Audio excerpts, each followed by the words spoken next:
the reality is people are moving out of the places where we traditionally serve them and they traditionally accessed opportunities. And so how do we continue to be able to have everyone access opportunities and get the services they really need for low-income families? We're talking about regionalization because so many people are getting driven out of their neighborhoods by sky-high rents that they can't afford. Where are people going? Where do we want people coming from?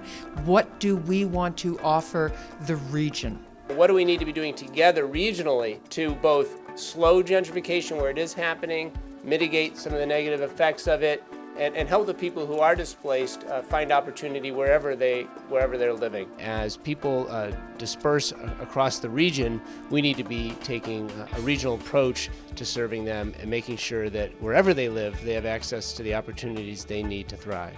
We really need to have a balanced approach to how we talk about housing and how we talk about growth.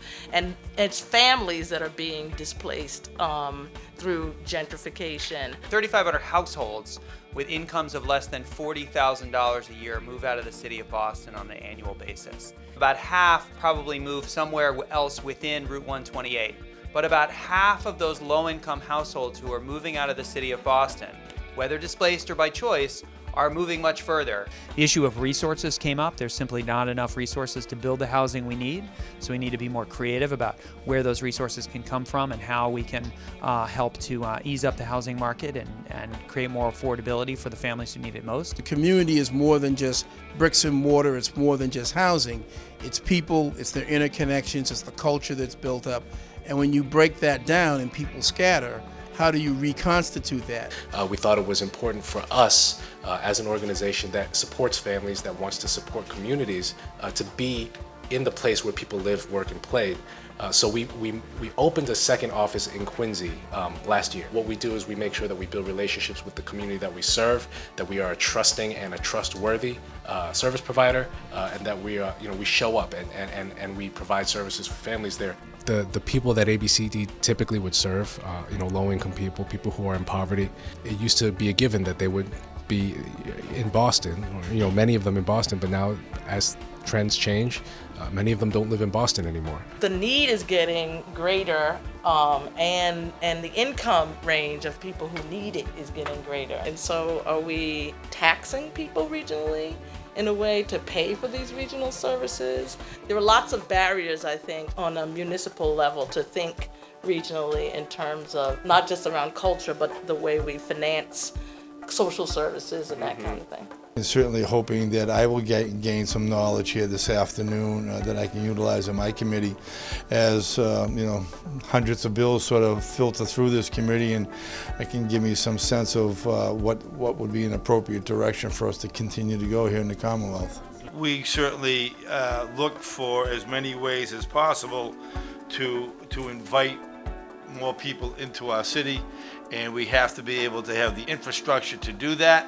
Being able to break down those boundaries and those barriers of parochialism is going to be beneficial to our constituents. We have to find a way of getting beyond the borders, so to speak, within our Commonwealth. A lot of people of less means, or people who are in poverty, are greatly affected by that. And a lot of it has to do with housing.